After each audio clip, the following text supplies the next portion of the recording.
Hello, my friends. It's Jules Caldwell coming back to you for another live session. Excited to be here today. We're launching the series She's Got Plans. And I just want to welcome my guest who's going to join me for the next four sessions, Matthew Henley, who's an investment advisor with RBC Dominion Securities. Matthew, welcome.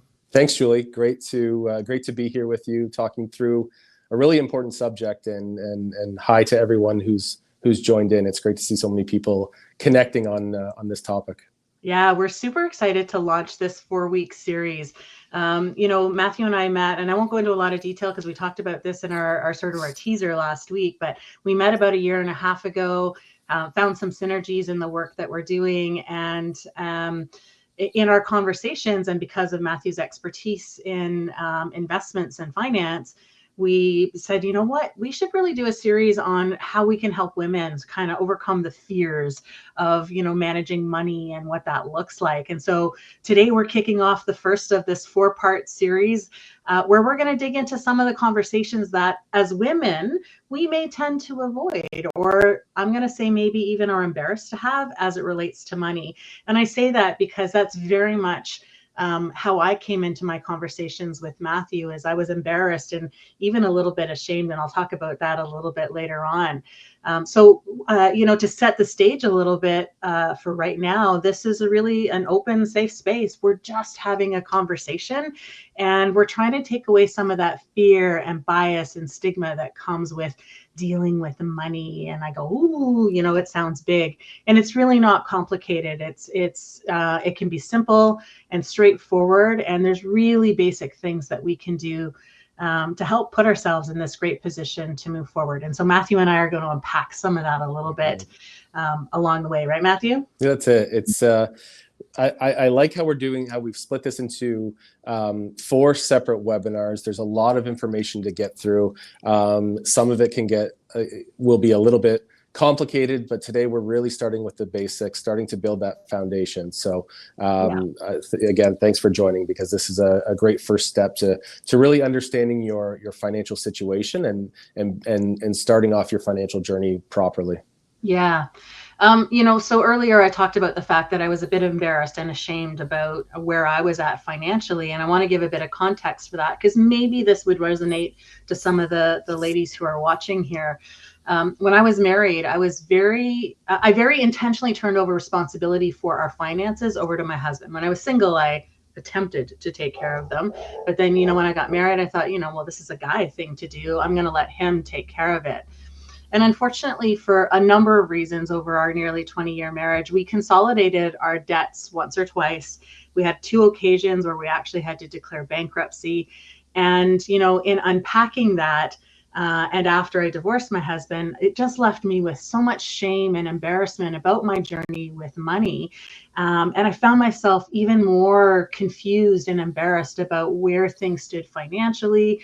And I recognized that I had learned and picked up some bad habits and patterns of poor financial decisions that have kept me and my kids from living the life that, I desire to live. And so I make this point for those of you who are following here with us today, because I think if you're anything like me, sometimes we get this mindset in our mind. My mindset was, I only need enough money to pay my bills so I can get by.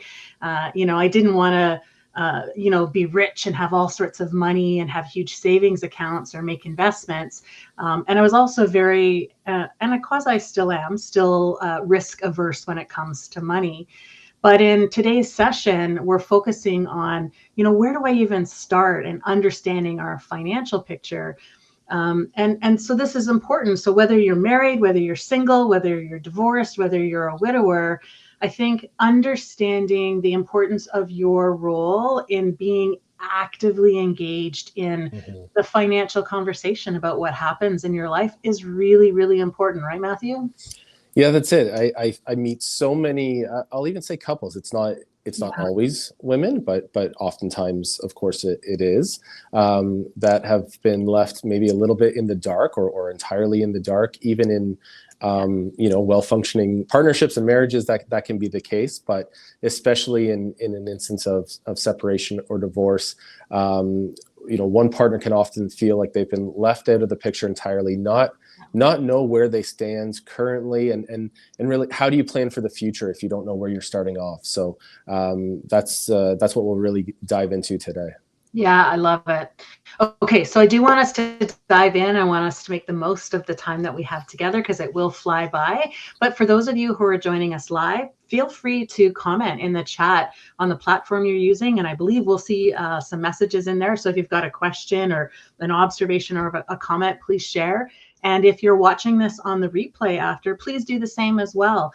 Feel free to reach out and we will get back to you. And, if you've got a great question, we'll make sure one of us can get the answer for you and send that back. If you've also registered to participate in this series and for whatever reason you can't attend every session or you want to re-watch it, when you're registered, you'll get a follow-up after each day that we have our session where you can re-watch what we've talked about. And I'm a gal who's really big on taking action. And so there will always be an element in each of these 4 sessions where between Matthew and I, we have some sort of, I'm not going to say homework, I'm going to say of applied learning, so that we take away something around what we learned in that day. And so there might be additional resources or things that we'll refer you to, and we'll follow up in the emails. So if you're just catching us and you haven't registered, please register at any time, and we'll keep you posted on that. Okay, Matthew, so you are an expert in this area. What would you recommend to the women who are following right now as some of the foundational, what I call must-haves that women should be aware of with their finances? Where can they begin if they don't really know where things stand financially, and if they're like me and we're winging it, say, from month to month?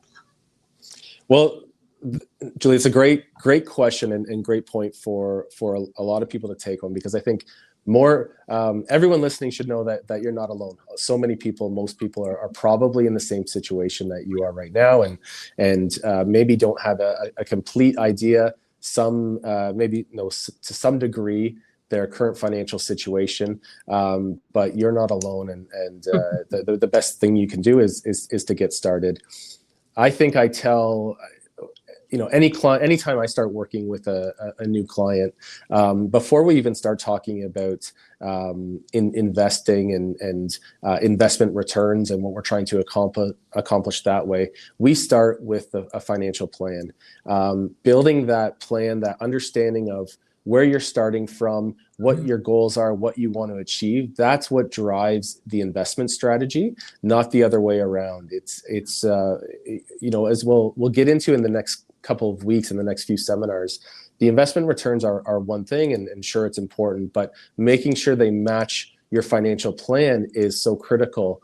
So how do we do that? How do we start to build out your financial plan and really understand where you're starting at? I think the basics. I think if I asked everyone listening in what your salary is, everyone for the most part knows, maybe to the dollar, what their annual salary is. Maybe even after taxes, they know exactly how much money comes in, but not as many people know how much money goes out. They don't have a complete picture or outlook on expenses, and that's probably where I would start. Looking at your income versus expenses, and you don't necessarily have to cut anything out today, but start looking for red flags for a long-term situation.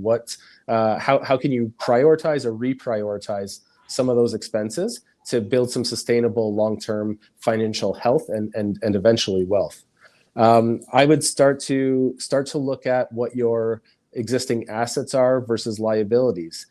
Do you own a home, even if there's a mortgage on it? Do you have other lifestyle assets that in the future can be either liquidated to fund retirement or some lifestyle goals, or do you have more things that over time are just going to cost more and more money? There's no right or wrong answer, but get everything on paper, start to understand exactly where you stand, and then you can start to build your financial plan around that. I think a lot of people starting off, it's great to have it's great to have goals, and goals are important, and financial goals are important. But really, start to the first step is really understanding where you're at today, and to me, money in versus money out is the first step. Yeah, I love that. So there's a couple things in here, Matthew, that I wanted to touch on, and sort of this meat of what you're sharing with us. You keep saying, building your financial plan. I love the word plan. I'm one of those people who has a plan for everything. But what do you mean by building a financial plan? You told us some of the things to look at, but what should we be intimidated by building a financial plan, or is it something pretty simple and straightforward? That's a really great question, and I think I would encourage everyone to start tracking income and expenses, even through an Excel document, Google Sheets. You don't need any fancy software. When we say plan, there are many variations that plan can take on, or forms that can take on. But just having a simple idea of money in versus money out is should be the top priority. We'll get to it later, but I'm happy to walk everyone through and work with everyone on a financial plan, and using some of the resources I have available. But just get started with Excel. It doesn't have to be overly complicated. You're just trying to get something documented that works for you, that you can look back on and understand, whether it's written on a piece of paper, or saved on your computer. Yeah, no, I think that's great advice. And, that's what I did as well when, after I was divorced, and I was, in a place where I had to take responsibility for all my decisions. I started with an Excel document. There's lots of templates and stuff that are out there for how to build a budget, but understanding how much money was coming in and how much money was going out was actually so key in helping me understand where I needed to prioritize, maybe where I needed to cut back in some areas. If I knew that there were big events coming up in my life, when I needed to start saving. And when you start looking at that big picture from, the beginning of the year to the end of the year, it gives you some really juicy data. I never thought there was a time in my life where I'd get excited about, financial data. That's right. But it's very powerful, and it can be very freeing to have a sense of what's coming in, what's coming out, what you're saving, and those types of things as well, right? And Julia, to add that, this is not static. This is a living document. It's going to continue to evolve. So get started. I don't let perfect be enemy of the good. It doesn't have to be a perfectly designed graphic or chart or anything like that. Just get started putting something on paper, and add to it, build to it as new information comes in. When I'm meeting with my clients, every time we meet, the first thing we pull up is the financial plan. Have an understanding if they are on track, if there's been any major changes, and how their updated financial situation reacts to the plan we have in place. Yeah. And you know what, folks, I only recently started working with Matthew on my financial plan, because I thought, what, if we're going to do this series, let's do it, and I'll be real and raw, and I'll go through my own journey with him. And I was so afraid to do it, and because I was like hiding like this, thinking, oh my gosh, he's going to see where I'm at and the mistakes I've made. But you know what, the reality is, we live in life, we learn from life. But Matthew didn't overwhelm me with a plethora of questions and complicated documents. And in fact, actually, I don't think you shared any documents with me. You talked to me through really basic, plain language type of help me understand what I need to know. And you filled in the blanks in the templates. And then at the end showed me a story through the information that you had captured from our conversations. And it was actually relatively painless. Well, I'm glad to hear that. But you're exactly right. It has to be in plain language, because it doesn't do any good if you don't understand the information. If you're turned off or intimidated to look back at it, that's a disservice to what we're trying to accomplish, which is just a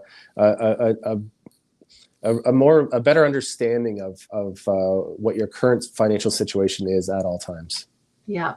One of the big things that I intentionally chose to do at the start of this fiscal year, or the calendar year, January, as a result of a conversation with you, was to start exploring my net worth. And up until I started to do this, net worth for me was a terrifying concept because, as I said, I'd had bankruptcies in the past, and they were quite a long time ago. I do own my home. Well, the bank owns most of it, but I do have equity in my home. But I've got debt on my credit cards because you rob Peter to pay Paul and all that kind of stuff. But it was the most powerful relieving exercise I could do was to build a bit of a net worth statement and understand that it's like, oh my goodness, I'm actually not in as bad a position as my mind told me that I was. Well, it's funny. The planning process brings out different things for different people, and people value information differently. For you, Julie, it was net worth. It was having a better understanding of a number that was probably, I'm not oversharing, but probably better than what you may have thought. You had some concerns over that. I think it brought you some peace of mind. For others, it's getting those expenses tracked and down on paper. Yeah. For others, it's knowing that they can take the vacation, they can buy the new vehicle, whatever it might be. But when you start to see the information down on paper, people are looking for different things, and you can usually find some positives from this process. Yeah. I think that in terms of achieving goals through planning,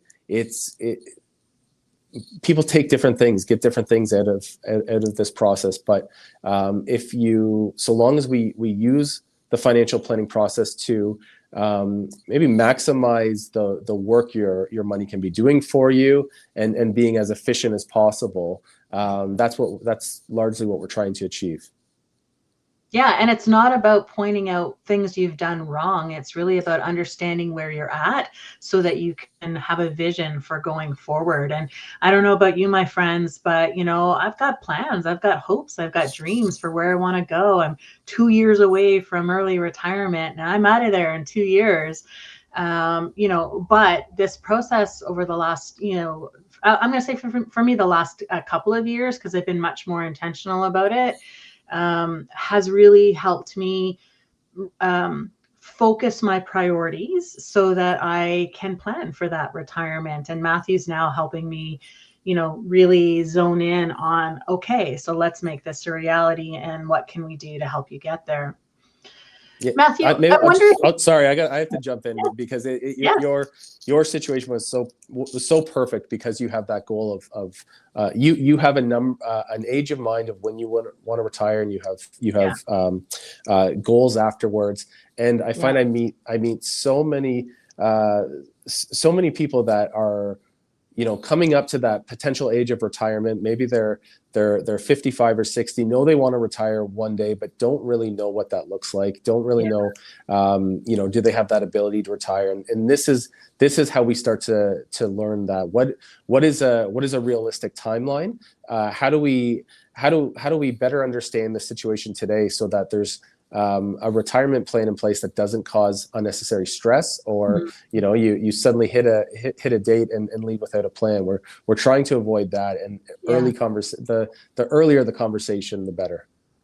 Matthew, I want to ask this question, and I feel like we've answered it in some way, but I want to ask it point blank. What does financial independence really mean for us? What should we try to strive for? Well, that's a great question. I think that's another. Different people will interpret that in different ways.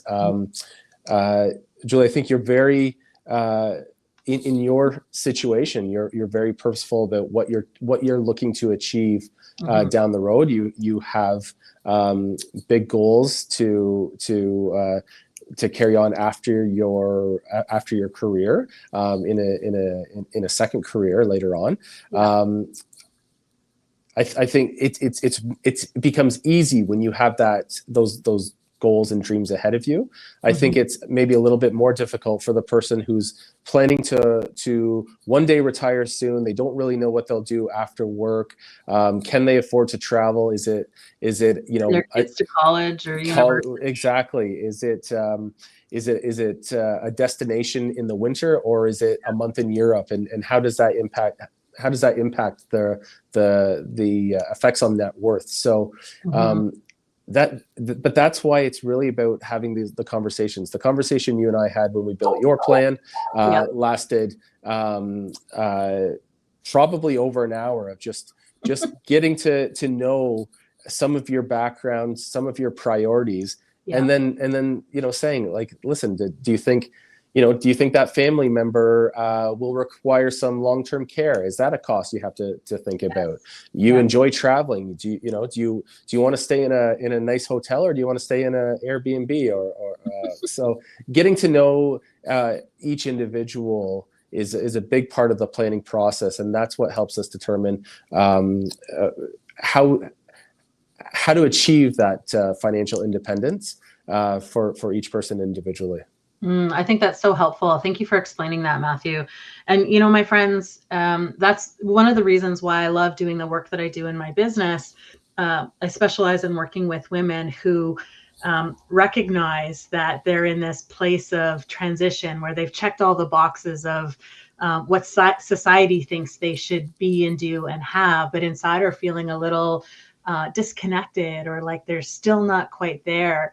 And so as I work with women and help them pull out what that vision and those hopes and those dreams are, we get clear on what we value and what we want our life to look like, and the lifestyle we want to live, and the impact we want to have, and the legacy that we want to live.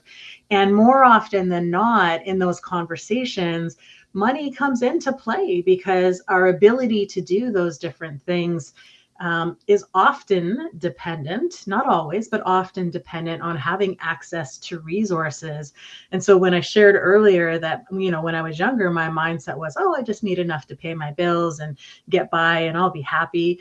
And to be honest, my mom's life advice, and Mom, if you're out there, I love you. And I remember arguing about this with you when I was younger.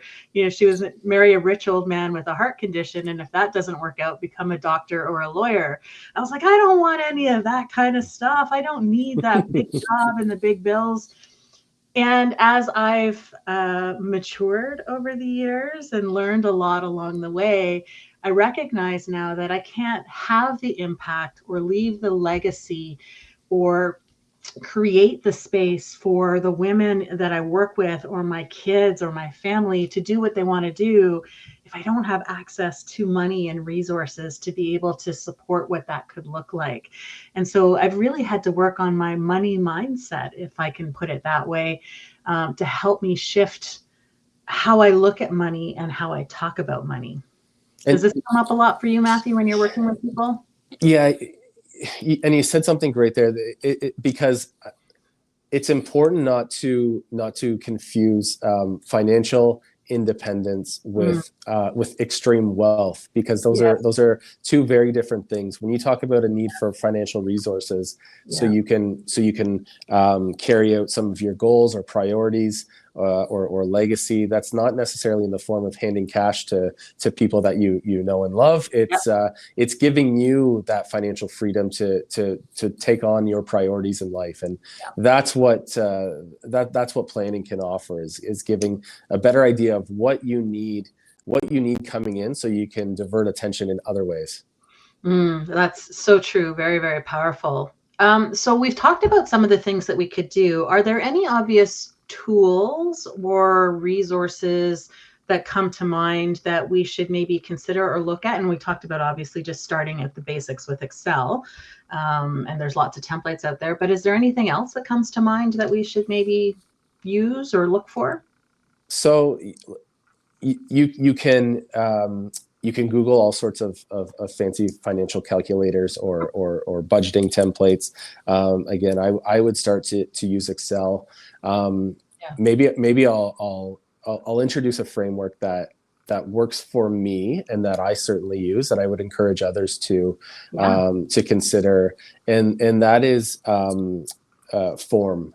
FORM. And when you're thinking about your future, think about your family, your occupation, Mm, recreation, and money. So starting with family, what are your priorities for your family? Is it because everyone's different? Some people want to pay for their children's education, others want them to work, some want to leave a large inheritance to their children, others don't. Every situation's different. So Mhm. start to think about yours. What are your plans, priorities, and potential red flags in your family life, in your family situation? Do you have a parent that might be ill and require long-term care, or expensive costs around that? So getting to know getting your family affairs in order and a good understanding of them is great. Occupation, what is your timeline for work? Are you new to the workforce? Are you getting close to retirement? Is there opportunity for promotion or savings? Do you have a pension? There's so many Mm. questions you can really ask in, Yeah. in each of these categories. But understanding where your job takes you and what you want to do after. If you do you want to work after, or do you want to, come retirement day, is that it? You want to, hit the golf course, or, Kick or, back and or something relax. else. Yeah. That's right. But so get a clear understanding of what your career looks like, and or what working looks like for your future. Recreation is an important one, but maybe pretty simple. What do you do for fun, and what costs money? Do you like to do long trips, or travel? Do you have expensive memberships? What do you do for fun? Yeah. Because what are we working for if we're not retiring and having some fun? So make sure you budget enough and plan enough, so long term you're able to do the things that you want to do when you finally have that time off and to do that. And I'm going to sidebar you on that one before you get to the M, because I think as women, a lot of times we don't make time for fun. We don't allow ourselves the opportunity to have fun, or to focus on those kinds of things, because we're carrying all sorts of different titles and roles and responsibilities, and we tend to put everybody else first. And Mm-hmm. so I just want to jump in there, because I think Matthew's point is really important for everybody, obviously, men and women, but in particular as women who tend to put themselves ahead of everybody else. It's important to think about the things that you want to do for enjoyment and pleasure, and what brings you that pure joy, and is it travel or these unique experiences? So think about that when you're starting to really explore some of this. Give yourself that permission to do that. That's right. Yeah, exactly. And in my experience, this process does exactly that. It starts to give people permission to spend their money, or to spend their time, and be a bit selfish for once. So it's nice to go through that process. Yeah. And finally, money is the last part of this. And Julie, I think even when you and I talked, the people have people develop a bias towards money, and in terms of what it means to save, what it means to risk it or invest it. Not everyone's opinion or view on money is the same. Nope. It often, again, in my experience, it often comes down to how you were raised. How money did you have access to money? Yep. Was there a shortage of money? Did you go without at times? And that usually develops your behavior or view on money now. But it's great to understand. And I think when we went through this experience, there was a bit of an aha moment for you that kind of connected some dots. And I think that this framework gives a bit more clarity for everyone on their current situation, and maybe why they feel the way they do about money. Yeah, agreed. And I love, that's a perfect segue, Matthew, because I think at the end of the day, that money mindset that we talked about earlier is so very important. And so, from a take action perspective, one, I want to encourage you to think about the form framework that Matthew just talked about: family, occupation, recreation, and money, and what that looks like for you.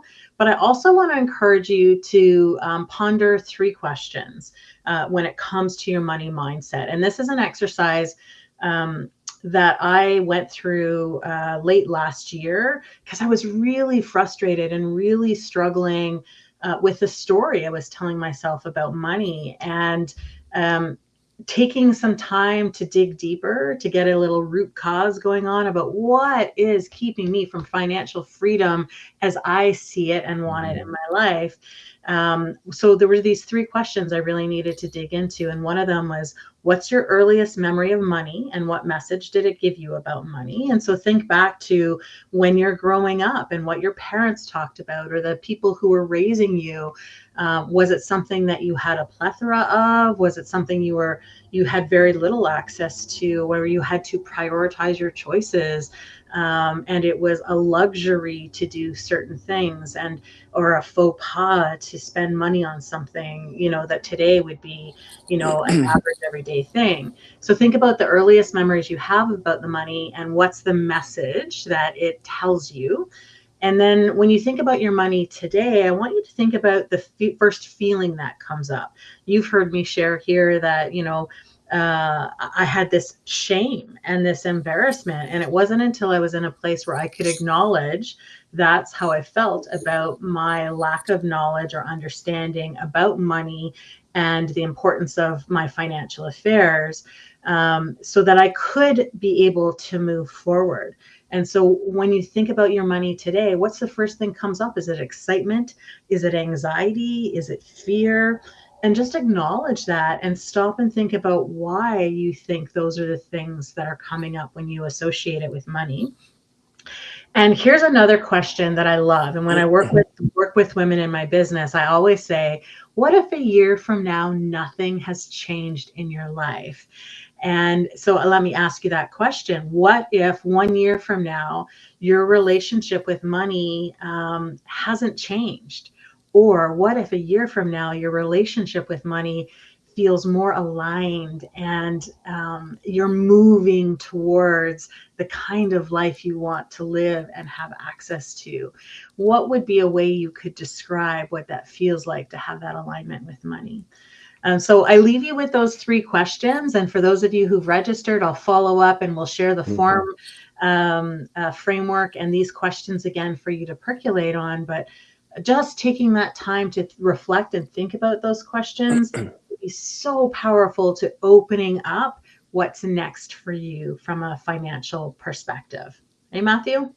Yeah, I love the questions. I think when we sit down, for anyone who's interested, who wants to sit down and build out a financial plan, reach out. I'm happy to have that conversation, and we'll get into the numbers. We'll get into some of those details.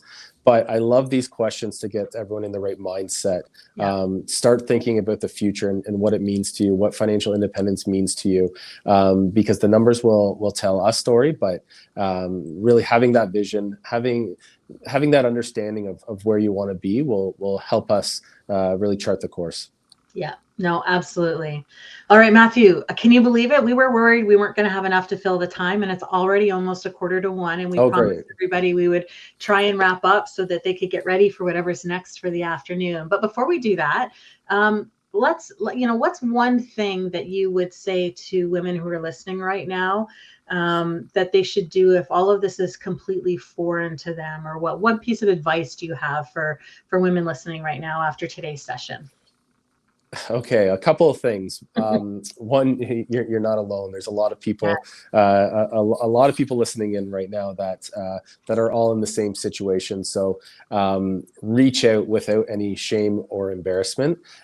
Start the conversation. The sooner you can have this conversation, start the planning process. You can identify future red flags or issues. You can address them early on, but just get started. And if you want to start some work on your own before meeting with an advisor or a planner, get the Excel sheet out and just start working on your expenses, your assets, liabilities. Just get some of that information on paper. That process alone will probably bring you some peace of mind or comfort, and at the very least will give you a great start to take to some professional support if you go that direction. Yeah, and we'll start probably as you start to look at the data in front of you, you'll start to ask questions and you'll be curious about, how you can make shifts or what you could do differently. And those are good things. Like that's great stuff. We should be Exactly. questioning what we do. And, I have intentionally now in my own reconciliation of my finances, I look at it every week. And once a quarter, I now intentionally have built in a tab in my budget that's calculating my net worth because I've set some goals for debt repayment and all of that. So I want to see how I'm, ebbing and flowing and what's shifting in there. And so just doing it, just getting started, can help open the door for so many different things for where you're at.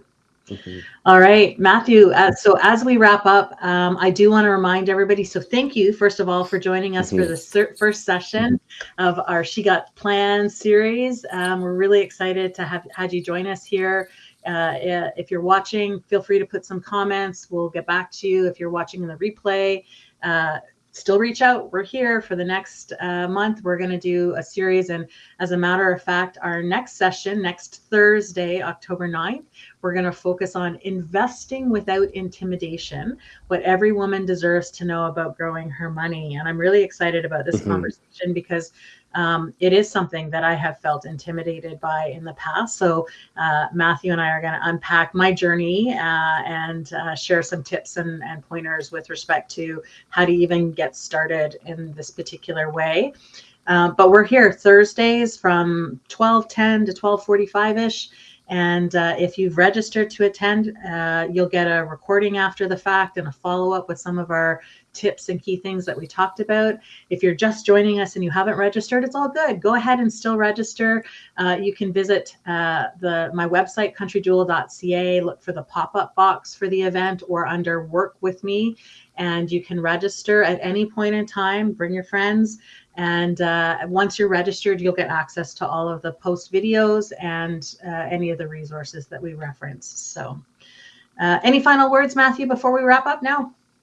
Thanks for joining us. Thanks for spending some time with us today. I look forward to continuing the conversation. There's so much to get into. It's going to be a great month. So Julie, thanks for having me. Yeah, thank you for joining me, Matthew. I look forward to our conversation next week. And my friends, in living and loving the life we're meant to live, can't wait to see you next week. Take it easy and have a great rest of your day.